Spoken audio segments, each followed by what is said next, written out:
Nested query म्हणजे काय, तर नेस्टेड क्वेरी आपण पॉइंट बघतोय. नेस्टेड क्वेरी म्हणजे क्वेरीच्या आत क्वेरी.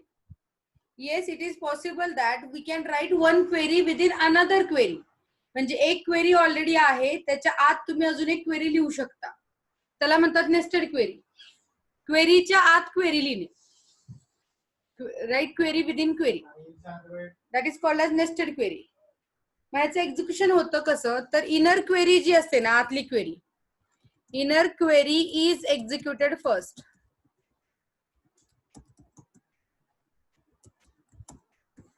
इनर क्वेरी ही आधी एक्झिक्यूट होते आणि मग output of inner query is used in comparison of outer query. म्हणजे इथं नेस्टेड क्वेरी म्हणजे आपण क्वेरीच्या आत क्वेरी लिहितो, नेस्टेड क्वेरी किंवा सब क्वेरी सुद्धा म्हणतात याला, और सब क्वेरी. त्याच्यात आपण क्वेरीच्या आत क्वेरी लिहितो. पण होताना एक्झिक्युशन कसं होतं, आधी इनर क्वेरी एक्झिक्यूट होतं. Inner query is executed first and then the output of inner query is used in comparison of outer query. Inner क्वेरीचं जे आउटपुट आहे ते आउटर क्वेरी मध्ये कंपॅरिझन साठी वापरलं जातं. Output of inner query is used in comparison of outer query. असं म्हणजे inner query is connected to outer query by comparison operator.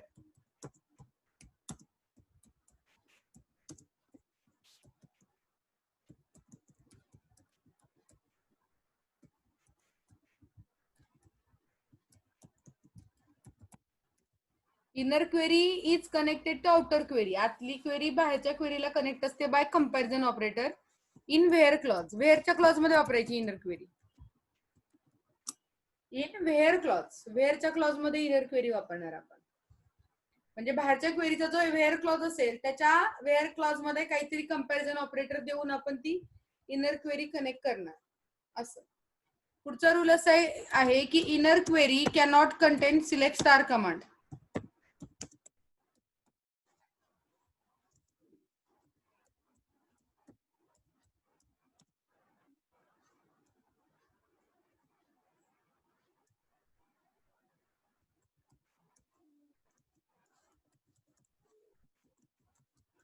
Select स्टारची कमांड इथं चालत नाही. काहीतरी सिंगल व्हॅल्यू तिथनं घ्यायची. असं inner query cannot contain select star command. आतल्या क्वेरीमध्ये सिलेक्ट स्टारची कमांड द्यायची नाही. आणि आतली क्वेरी ही नेहमी बाहेरच्या क्वेरीच्या वेअर क्लॉज मध्ये असते. Inner query is connected to outer query by comparison operator in where clause. Where clause मध्ये inner query cannot contain select star command. आतली जी क्वेरी तिथं सिलेक्ट स्टारची कमांड देता येत नाही. इनर क्वेरी कधी वापरायचं माहितीये का, इनर क्वेरी इज युज्ड किंवा sub query, nested query. Nested queries are used to show data of one table.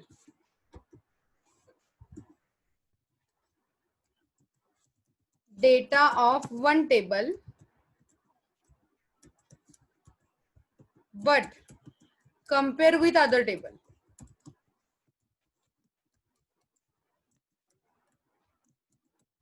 म्हणजे डेटा दिसताना एका टेबल मधलाच दिसणार आहे.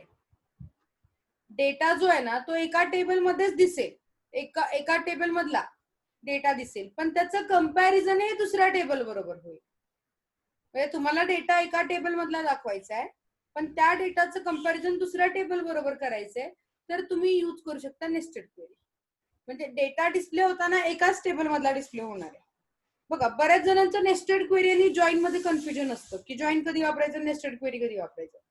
नेस्टेड क्वेरी कधी वापरायचं, जर तुम्हाला एका टेबल मधला डेटा डिस्प्ले करायचा आहे, डिस्प्ले एकाच टेबल मधला करायचंय, फक्त कम्पेअर दुसऱ्या बरोबर करायचंय, तर तुम्ही नेस्टेड क्वेरी वापरू शकता. आणि जॉईन कधी वापरायचं, जर डेटा 2-3 टेबल मधून काढून घ्यायचा आहे, म्हणजे डेटा डिस्प्ले करताना 2 टेबल मधला दाखवायचा आहे, एका टेबल मधला नाही नुसता 2 टेबल मधला, तर जॉईन वापरायचं.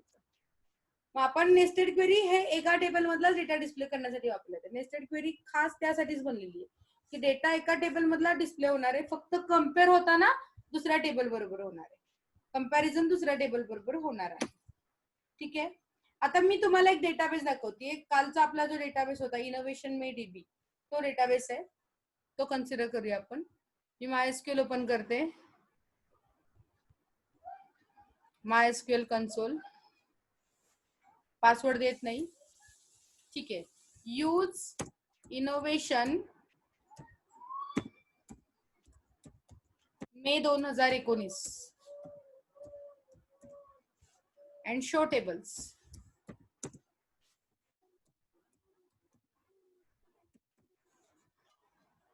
इथं स्टुडंट आणि प्लेयर नावाचे 2 टेबल आहेत. त्या 2 टेबलवर आपण ह्या क्वेरी यूज करणार आहे, स्टुडंट आणि प्लेयर. आधी स्टुडंट टेबल मधला डेटा बघू. Select star from student.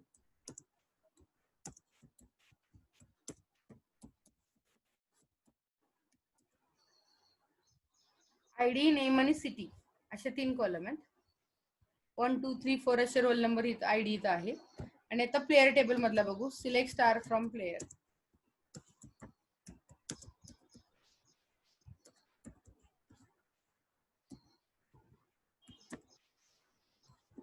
इथं आयडी, गेम आणि एक्सपिरियन्स असे 3 कॉलम आहेत. काही आयडी असे आहेत की जे दोन्ही टेबल मध्ये आहेत बघा, 1 आणि 2 वाले. काही असे आहेत की जे फक्त स्टुडंट टेबल मध्ये, प्लेयर मध्ये नाहीये. 3 4 वाले बघा, ते फक्त स्टुडंट मध्ये, प्लेयर मध्ये नाहीये.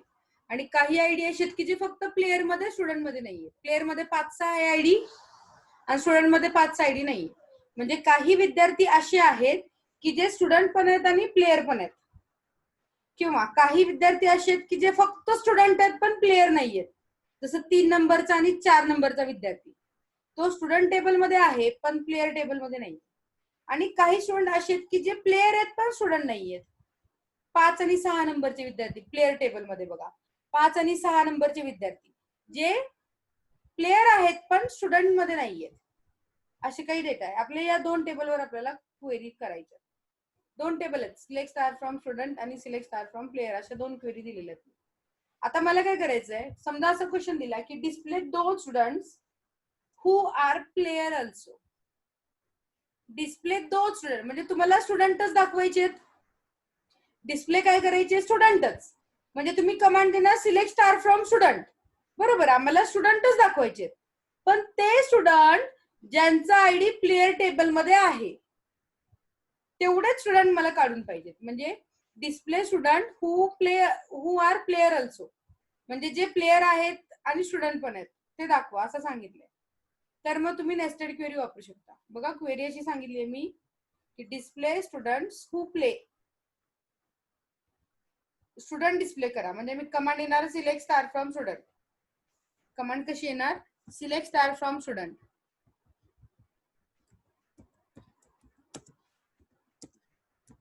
म्हणजे स्टुडंट टेबल मधला सगळा डेटा दाखव. Select star from student where दोघांमध्ये कॉमन कॉलम कोणता आहे, दोन्हीकडे आहे असा कॉलम कोणता आहे, आयडी वाला. कोणता कॉलम आहे, आयडी. तर मग मी आयडी वरून कंडिशन टाकणार. मी कसं लिहिणार बघा, select star from student where ID in, म्हणजे ज्यांचा आयडी इन. आणि इथं कंसात मी इनर क्वेरी देणार सिलेक्ट आयडी फ्रॉम प्लेयर.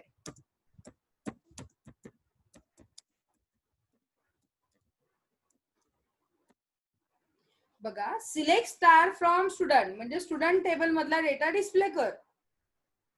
म्हणजे स्टुडंट टेबल मधलाच डेटा दिसणार आहे तुम्हाला, आयडी, नेम आणि सिटी दिसणार आहे. व्हेअर आयडी इन म्हणजे ज्यांचा आयडी इन या लिस्ट मध्ये आहे असं, त्याचा इनचा अर्थ असा होतो इन. आणि कंसात मी सब क्वेरी दिली बघा, नेस्टेड क्वेरी. मी काय दिलं, सिलेक्ट आयडी फ्रॉम प्लेयर. म्हणजे आधी आतली क्वेरी एक्झिक्यूट होणार, सिलेक्ट आयडी फ्रॉम प्लेयर. ती क्वेरी आधी एक्झिक्यूट होणार. म्हणजे प्लेयर टेबल मधले सगळे आयडी इथे येणार. कोणते कोणते येणार, 1 2 5 आणि 6. 1 2 5 6 अशी यादी तयार झाली त्या इनच्या कंसात आयडीची. 1 2 5 आणि 6. आणि मग आता कंडिशन बाहेरची चेक होणार की ज्यांचे आयडी स्टुडंट टेबल मधले, ज्यांचे आयडी 1 2 5 6 मध्ये असतील ते डिस्प्ले होतील. मग 1 2 वाले आहेत बघा रेकॉर्ड, मग आपल्याला फक्त 1 आणि 2 नंबरचे स्टुडंट दिसतील कारण तेच प्लेयर पण आहेत. हे बघा, क्वेरी कशी केली, select star from student where ID in आणि इनच्या कंसात क्वेरी दिली परत, सिलेक्ट आयडी फ्रॉम प्लेयर. बघा बाहेर मी आयडी कम्पेअर करतेय ना, म्हणून मी आज सिलेक्ट आयडी करतेय, हे लक्षात घ्या. बाहेरचा जो कॉलम असतो ना तोच कॉलम आतल्या क्वेरी मध्ये असला पाहिजे सिलेक्ट केलेला. नाहीतर मग बाहेर तुम्ही आयडी घेताय ना आत नेम घेताय तसं नाही चालत.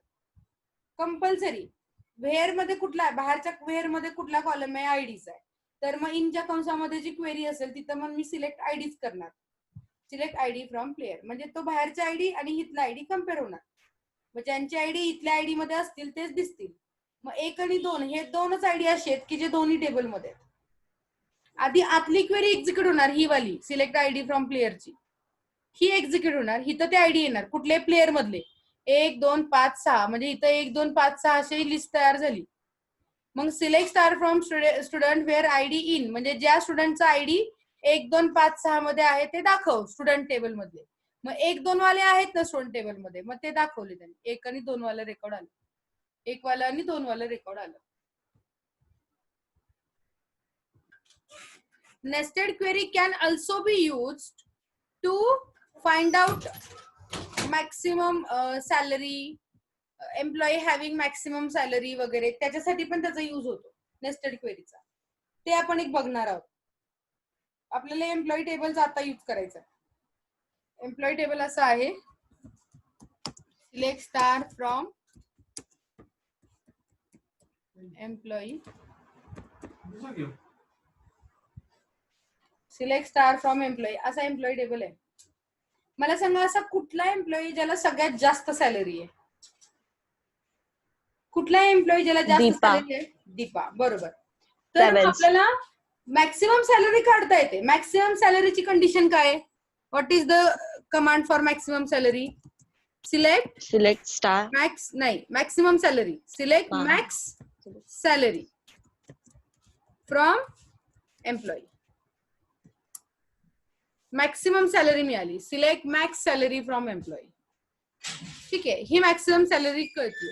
पण आता जर अशी कमांड सांगितली की display employee having second, display employee having maximum salary. Display employee म्हणजे दाखवताना एम्प्लॉई दाखवायचं आपल्याला.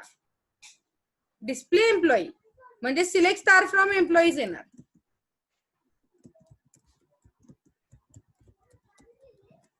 पण असा एम्प्लॉई ज्याची सॅलरी मॅक्सिमम आहे, तर मग मी कंडिशन देणार बघा, select star from employee where salary is equal to, आणि ह्याच्या कंसात मी मॅक्सिमम सॅलरी काढायची क्वेरी लिहिणार. Select star from employee where salary equal to, आणि कंसात मी मॅक्सिमम सॅलरीची कंडिशन क्वेरी लिहिणार. काय लिहिणार? Select max salary from employee. Select, बघा query, select star from employee म्हणजे एम्प्लॉई डिटेल दाखव, where salary is equal to, आणि त्याच्या कंसात मी मॅक्सिमम सॅलरीची कंडिशन दिली. म्हणजे आधी मॅक्सिमम सॅलरी निघेल, आतली क्वेरी एक्झिक्यूट होईल. Select max salary from employee म्हणजे इथं आत 12,000 येईल, आतली क्वेरी 12,000 देईल आपल्याला इनर क्वेरी. आणि मग ज्याची सॅलरी 12,000 असेल ते एम्प्लॉई दिसतील. सिलेक्ट स्टार फ्रॉम एम्प्लॉई म्हणजे एम्प्लॉईचे रेकॉर्ड दिसणार आहेत. सिलेक्ट स्टार फ्रॉम एम्प्लॉई म्हणजे एम्प्लॉईचे डिटेल दिसणार आहेत. Where salary is equal to select maximum salary म्हणजे आपण तो एम्प्लॉई काढला ज्याची सॅलरी मॅक्सिमम आहे. Display employee having maximum salary अशी कंडिशन झाली, असा क्वेश्चन झाला याच्यासाठी. Display employee having maximum salary आणि क्वेरी काय?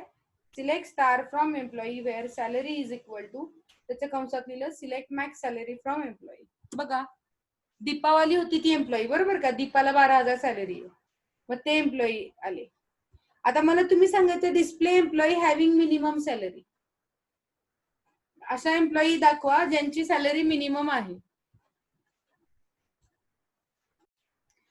We can calculate highest salary using query select max salary from employee.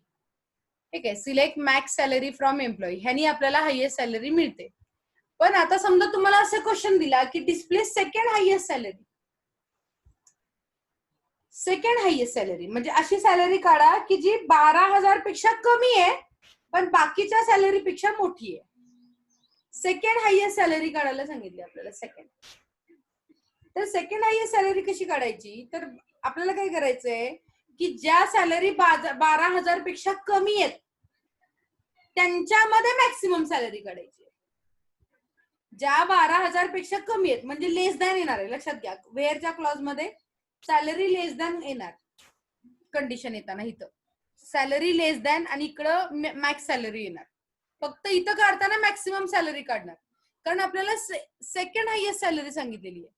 Second highest salary म्हणजे हायेस्ट सॅलरी पेक्षा लेस असणार आहे, सगळ्या सॅलरी मधला मॅक्सिमम सॅलरी. म्हणजे घेताना मॅक्सिमम सॅलरीज घ्यायची आहे, पण त्यांची जी मॅक्सिमम सॅलरी पेक्षा लहान आहे. म्हणजे मी क्वेरी कशी करणार बघा, सेकंड हायेस्ट सॅलरीसाठी क्वेरी येईल select max salary from employee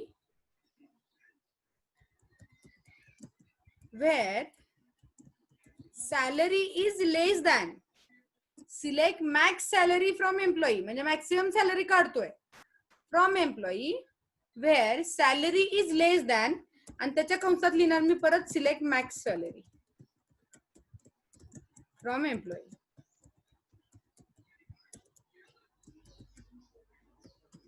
$6,000 आली सेकंड हायेस्ट सॅलरी. कशी काढली बघा, select max salary from employee म्हणजे मॅक्सिमम सॅलरी काढा एम्प्लॉई, पण व्हेअर दिले ना, व्हेअर सॅलरी लेस दॅन म्हणजे असे रो घ्या की ज्यांची सॅलरी कमी आहे मॅक्सिमम सॅलरी पेक्षा. म्हणजे आत कंसामध्ये select max salary from employee दिले ना, मग आतली क्वेरी आधी एक्झिक्यूट होणार, म्हणजे आधी 12,000 येणार, ते लेस दॅनच्या पुढे 12,000 येणार. मग तुम्हाला तेवढ्याच रो मिळणार ज्यांची सॅलरी 12,000 पेक्षा कमी आहे, म्हणजे 12,000 पेक्षा लहानवाल्या सगळ्या रो आल्या, आणि त्या रो मध्ये मग आपण म्हणतो सिलेक्ट मॅक्स सॅलरी म्हणजे 12 पेक्षा कमी असलेली पण सगळ्यात जास्त. मग कोणती सॅलरी आली, 6,000 आली. कळलं का second highest salary, select max salary from employee where salary is less than, select max salary from employee, salary less than select max salary from employee. म्हणजे ज्यांची सॅलरी मॅक्सिमम सॅलरी पेक्षा कमी आहे त्या सगळ्या रेकॉर्ड मधली मॅक्सिमम सॅलरी काढा. म्हणजे ज्यांची सॅलरी 12,000 पेक्षा कमी आहे त्या सगळ्या रेकॉर्ड मधली मॅक्सिमम सॅलरी काढली आपण. म्हणजे किती आली ती, 6,000 मॅक्सिमम सॅलरी आली. सेकंड हायेस्ट सॅलरी आली बघा ना, इथं वरती कोड, इथं हे काय इथं टेबल दाखवलंय बघा, 12,000 पेक्षा लहान असलेली आणि बाकीच्यांच्यापेक्षा मोठी असलेली अशी कोणती सॅलरी आहे, 6,000 आहे बघा ना, 6, 2, 5, 4, 2, 1, त्यापैकी 6,000 सगळ्यात मोठी आली ना. मग आपल्या क्वेरीचा आन्सर सुद्धा 6,000 आलेले आहे. सेकंड हायेस्ट सॅलरी आपण कॅल्क्युलेट केली. आता कधी कधी असा पण क्वेश्चन असतो की display employee having second highest salary, म्हणजे एम्प्लॉईची डिटेल करा ज्याची सॅलरी सेकंड हायेस्ट आहे. Display employee having salary second highest म्हणजे ज्याची सॅलरी सेकंड हायेस्ट आहे तो एम्प्लॉईची डिटेल्स काढा. म्हणजे मी कमांड देणार सिलेक्ट स्टार फ्रॉम एम्प्लॉई, मला एम्प्लॉई दाखवायचे, लक्षात घ्या. मग सिलेक्ट स्टार फ्रॉम एम्प्लॉई येणार where salary is equal to, आणि कंसात ही सेकंड हायेस्ट कंडिशन येणार, क्वेरी येणार. सिलेक्ट स्टार फ्रॉम एम्प्लॉई येणार कारण मला एम्प्लॉई पाहिजे. क्वेश्चन असा आहे की display employee with second highest salary, employee दाखवा ज्याची सॅलरी सेकंड हायेस्ट आहे. तर मग मी सिलेक्ट स्टार फ्रॉम एम्प्लॉई लिहिणार कारण मला एम्प्लॉईची डिटेल दाखवायची. तो select star from employee where salary is equal to, आणि सॅलरी इज इक्वल टू करून त्याच्या कंसात मी ही सेकंड हायेस्ट सॅलरीची क्वेरी टाकणार जी आताच बघितली आपण, पूर्ण क्वेरी टाकणार मी. म्हणजे कमांड कशी येईल बघा, select star from employee where salary equal to कंसात येईल select max salary from employee where salary is less than, ह्याच्या कंसात परत select max salary from employee.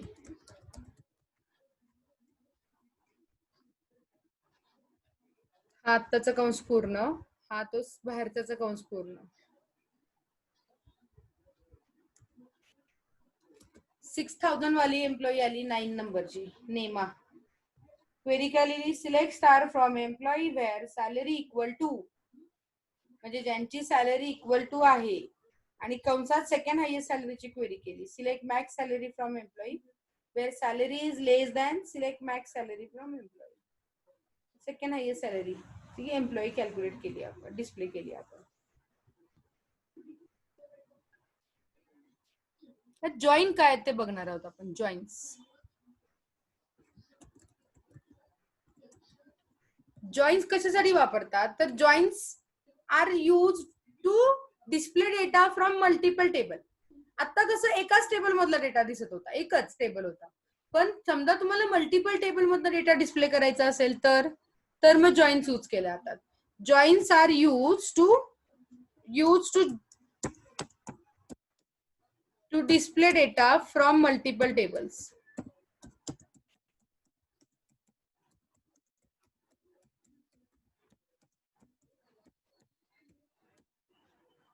Joins use to display data from multiple table, म्हणजे तुम्हाला many table मधून data काढून display करायचा आहे.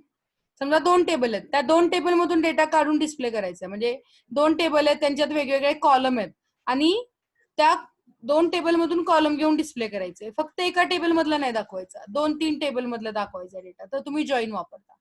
जॉईन काय करतं, त्या 2 मल्टिपल टेबल मधला डेटा जॉईन करतो आणि डेटा डिस्प्ले करतो. असं फक्त जॉईन कधी होतं हे लक्षात घ्या की if the tables are having some common columns. Table मध्ये कुठले तरी कॉलम कॉमन पाहिजेत, नाहीतर असं नाही चालत की त्या टेबलमध्ये काहीच कॉलम कॉमन नाहीये, तसं नाही चालत. दोन्ही टेबलमध्ये कुठला तरी एक कॉलम कॉमन पाहिजे. म्हणजे या टेबलमध्ये आयडी कॉलम आहे तर दुसऱ्या टेबलमध्ये पण आयडी कॉलम पाहिजे. कशावर तरी तुम्ही जॉईन टाकलं पाहिजे ना.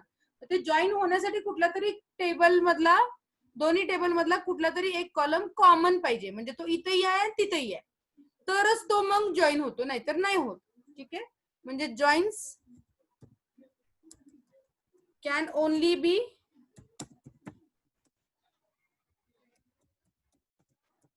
be applied to tables having common column.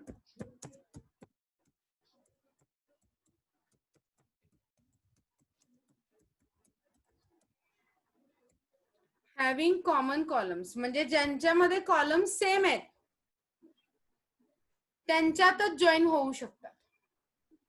Joins can only be applied to tables having common columns. ज्यांच्यामध्ये कॉमन कॉलम आहे त्यांच्यामध्ये जॉईन होऊ शकतात. मग जॉईनचे 2 प्रकार येतात, इनर जॉईन आणि outer join.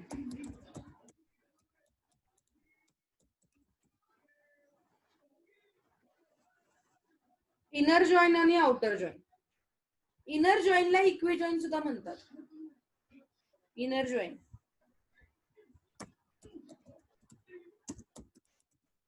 also called as equijoin.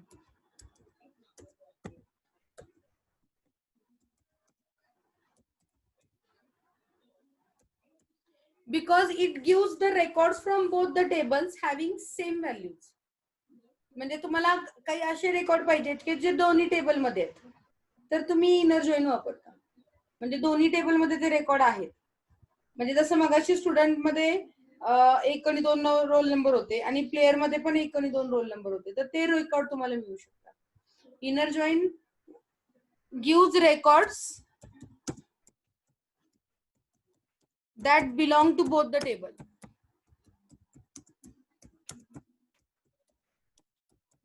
Both tables. मग इनर जॉईनचा सिंटॅक्स कसा येतो हे बघा. सिंटॅक्स इनर जॉईनचा, select table 1 dot column 1 comma table 2 dot column 2 असं सो ऑन. सिलेक्ट करायचे पहिल्या टेबल मधले कॉलम, दुसऱ्या टेबल मधले कॉलम, कारण मी सांगितलं जॉईन मध्ये 2-3 टेबल मधला डेटा मिळतो. मग select table 1 dot column comma table 2 dot column from table 1 inner join table 2, table 1 inner join table 2 on table 1 dot common field is equal to table 2 dot common field. मी सांगितलं दोन्ही table मध्ये कुठला तरी एक column common पाहिजे. मग ऑनच्या पुढे ते कॉमन फील्डच्या इक्वॅलिटीवर कंडिशन पडते. मग तुम्हाला ते रेकॉर्ड मिळतील जे दोन्ही टेबलमध्ये आहेत. बघा आता मला समजाचा मी स्टुडंट आणि प्लेयर असे दोन टेबल घेणार आहे. स्टुडंट टेबल तुम्हाला परत एकदा दाखवते मी.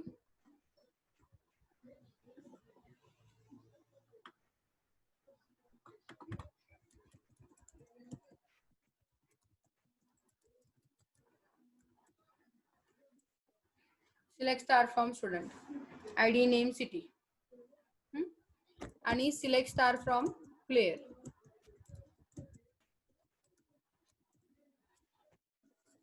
हा आता असा स्टुडंट टेबल आहे, हा प्लेयर टेबल आहे, असे दोन टेबल आहेत, ह्याच्यावर आपल्याला जॉईन करायचे.